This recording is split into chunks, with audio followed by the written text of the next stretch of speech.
नमस्कार दोस्तों आज एक ऐसी सच्चाई आपको बताने वाला हूं जो शायद आपको किसी ने ना बताई हो। वो है ब्रह्मचर्य का 29 दिन का अनुभव। बस एक दिन और बचा मेरे ब्रह्मचर्य 1 महीना पूरा होने के लिए।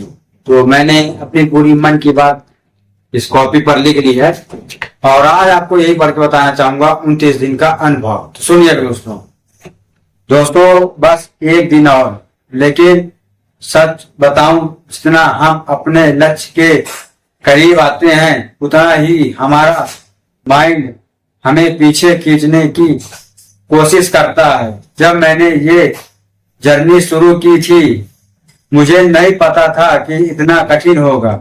मुझे लगा था बस डिसीजन लेना है और कंट्रोल हो जाएगा, लेकिन ऐसा नहीं हुआ दोस्तों। लेकिन धीरे धीरे मुझे समझ आया ये बॉडी की नहीं माइंड की लड़ाई है। दिन 1 से लेकर दिन 10 तक सब इजी लगता है, मोटिवेशन हाई रहता है, लेकिन असली टेस्ट तब शुरू होता है जब मोटिवेशन खत्म हो जाता है और सिर्फ डिसिप्लिन बचता है। दिन 15 के बाद बहाने बनाने लगता है अपना दिमाग। तू इतना स्ट्रांग नहीं है, बस एक बार कर ले, कोई फर्क नहीं पड़ेगा। और अगर तुम उस टाइम कमजोर दिमाग पड़ गया तो फिर प्रक्रिया को बार बार दोहराना हो जाती है। लेकिन अगर तुम रुक गए तो वहीं से विकास शुरू होती है। आज दिन 29 पर मैं आपको एक बहुत बड़ी चीज बताने वाला हूं। जैसे जैसे आप एंड के पास आते हो वैसे वैसे आग्रह स्ट्रांग हो जाते हैं।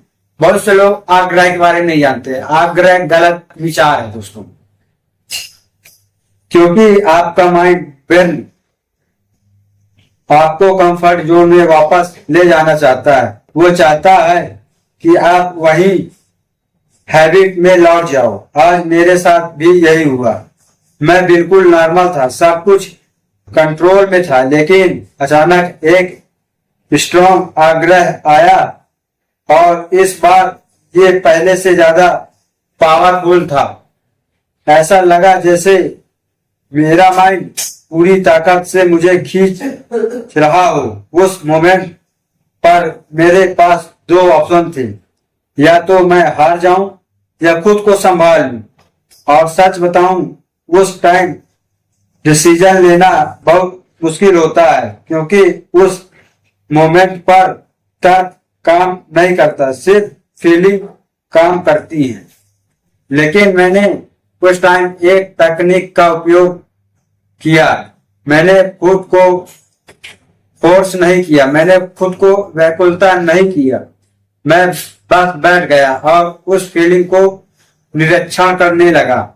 हाँ, मैंने कुछ नहीं किया, मैं बस ये देखता रहा कि मेरे माइंड में क्या चल रहा है। और धीरे धीरे वो आग्रह कम होने लगा। यही से मुझे समझ आया आग्रह परमिट नहीं होता, अस्थायी होता है।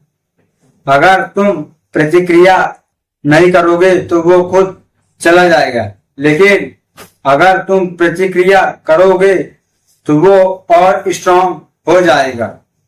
और यही सबसे बड़ी मिस्टेक होती है। हम आग्रह से लड़ने की कोशिश करते हैं, जबकि हमें उसे समझना चाहिए। दिन 29 पर मैं ये समझाना कर चुका हूं। कंट्रोल का मतलब फाइट नहीं है, कंट्रोल का मतलब है जागरूकता है। अगर तुम जागरूक हो तो कंट्रोल में हो, अगर तुम अनजान हो तो तुम गुलाम, और यही अंतर है। आज मैंने एक और चीज नोटिस की। जब भी मैं अकेला होता हूं, जब भी मैं खाली होता हूं, तभी गलत विचार आते हैं। इसका मतलब क्या है? हमारा पर्यावरण, वातावरण भी बहुत इंपॉर्टेंट है। अगर तुम खुद को बिजी रखोगे तो मौका कम हो जाता है, लेकिन रियल कंट्रोल तब होता है जब तुम फ्री होकर भी कंट्रोल में रहो। दिन 29 पर मैं ये आत्मविश्वास से बोल रहा हूं, जब मैं पहले जैसा अब मैं पहले जैसा नहीं। अब मेरा माइंड स्ट्रांग हो चुका है, लेकिन जर्नी अभी खत्म नहीं हुई। एक दिन है 30 दिन के लिए, और ईमानदारी से थोड़ा उत्तेजना भी है और थोड़ा डर भी है, क्योंकि लास्ट मोमेंट पर सबसे बड़ा टेस्ट होता है। लेकिन इस बार मैं रेडी हूं। अगर तुम भी इस जर्नी पर हो तो हार मत मानना, चाहे कितनी बार फेल हो जाना, क्योंकि ये जर्नी परफेक्ट होने की नहीं है, ये जर्नी बेटर बनाने की है। और अगर तुम डेली थोड़ा थोड़ा इम्प्रूव कर रहे हो तो तुम ऑलरेडी जीत रहे हो। तो अगर तुम यह वीडियो को देख रहे हो तो कमेंट में अपना दिन जरूर बताना मेरे को, और खुद से प्रॉमिस करना मैं हार नहीं मानूंगा। ये दिन 29 है और अब मैं रुकने वाला नहीं हूं। धन्यवाद। तो दोस्तों, मेरे जो भी मन की बातें थी मैं आप लोगों को बता चुका हूं, और एक शॉर्ट वीडियो भी बनाता हूं, उसमें अपना मैं दिनचर्या दिखाता हूं, कितने बजे उठता हूं, कितने बजे क्या करता हूं। तो यदि मेरा वीडियो आप लोगों को पसंद आया हो तो चैनल को सब्सक्राइब जरूर करें। जय श्री राम दोस्तों।